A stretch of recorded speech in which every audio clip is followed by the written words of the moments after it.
This is a great angle. It's I like was like, we're in a very forward position here. Be a freak in the sheets. how's it going?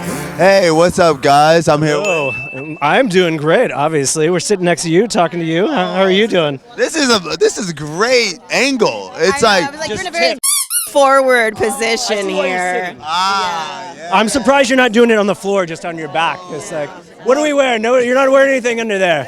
Well, if I was doing it on my back and these next to me, you wouldn't be able to see my face because something would be Blocking, blocking obstructing the view, I think. Yeah.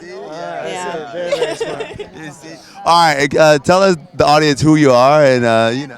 I'm Shawn Alff. I'm a gentleman companion from the future, severely discounted. So if you need anybody for cheap, I'll do pretty much anything you want. Sensational. Yes. Hello, boys and girls. I'm him from Powerpuff Girls.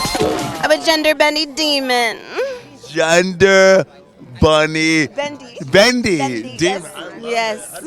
How long did it take you? How did you come up with this? Okay, so it was 6.5 hours. for the both of us together, yeah, but I'm fully body painted. It'll be another 2 hours getting it off, too, in the shower after. It's just us scrubbing each other. It's not sensual, but It's more like claws gripping into my back and scratching the paint off. Yeah, with her claws trying to get the makeup off. Yes. I feel like it's a waste if it's not sensual. Like it probably should get sensual, right? I mean, we can try. We'll see. Yeah. We just don't want to you don't want to get body paint inside of bodies. It's better on the outside of bodies. Yes. Yeah. Okay, cool. Well, thank you so much. I'm Javi Mac. This is Kiss and Tell. See you soon. Javi!